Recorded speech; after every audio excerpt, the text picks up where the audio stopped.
Toyota offers a factory lift kit on the Tundra. You can now get it on a base model, meaning you can basically get a dirt cheap lifted pickup from Toyota. I mean, this is a really good value in the full-size pickup truck market. We'll talk about it. I'll include a link to the Toyota Murray's website in the description down below. They're providing us with this truck. Let's get into it.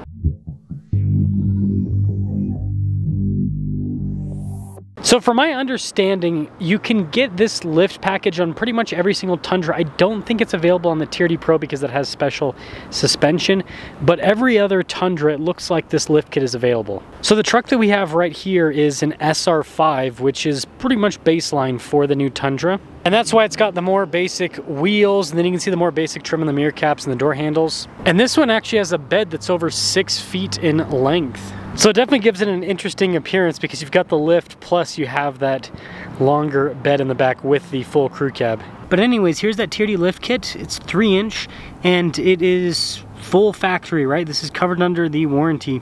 And with this lift kit, it does look like you get different shocks too.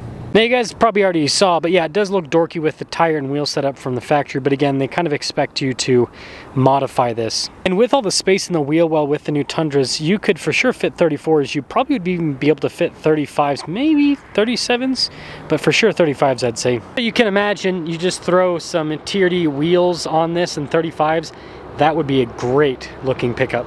Now before I show you guys the price, just to remind you again, this is an SR5, so you got the cloth interior, this has the smaller screen, it's got the more analog gauges too. Again, this is as basic as it comes for the new Tundra. So base MSRP on this truck is $52,320. You can see the lift kit is a $4,000 option, so it doesn't come cheap, but again, it's part of the factory package. You actually have a warranty with this. It doesn't void your warranty like an aftermarket lift kit would. $60,108 is the total price on this truck. Let's take this out and see how it performs with the lift. Well, let us set off in this lifted Tundra that has no gas. Okay, well, I like to live dangerously. I like to live on the edge. Let's hope we don't end up stranded. And it's not like it's on the empty line. It's a little bit past the empty line. Well, that's a little bit concerning. Gotta do it for the YouTubes though, right? Gotta do it for the YouTubes. I sound so enthused, don't I?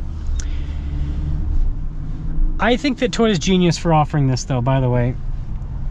Again, you just give your engineers a little bit of time, figure out a factory lift kit, and it makes so much sense because so many people lift trucks.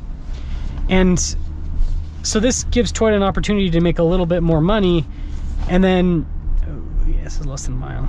Anyways, it gives the people that buy this the opportunity to have something that has a factory-backed warranty, which I think is extremely valuable because most lifted trucks, it voids the suspension part of the warranty. And some manufacturers are so stingy that this voids the whole thing. So, just makes sense. This allows you to go for a more aggressive appearance, and, well, you don't have to concede anything from a warranty perspective. Now when it comes to the acceleration, this has the stock tires, so it's not really going to change the acceleration with the stock setup. But yeah, this twin turbo V6, it can move big tires. I've driven this powertrain with larger tires. I think the biggest I've experienced is like a true 34, which is a decent sized tire. And it doesn't struggle. If you're really worried about power, the hybrid has so much low-end torque. It's got quite a bit more than this. I mean, you look at the power figures, this powertrain's putting out 389 horsepower, 479 pound-feet of torque. The hybrid, 437, 583. So over 100 pound-feet more torque, and that's all instant right off the bat. So with all of that extra torque, then when you're trying to move the bigger tires, right, you're trying to get that initial momentum, well, that hybrid powertrain does a little bit better. So that's kind of the best way to do it, but then it's gonna be more expensive. I mean, this is already $60,000, so this is not cheap by any means, and then that raises the price. And so if you're trying to be the most affordable, this is the way to go. And frankly, I think this has enough power. I think this has enough. This engine produces quite a bit of torque on the low end. To me, it feels powerful enough. it feels like it's got more than enough juice. So I've got no problems with this and its current setup.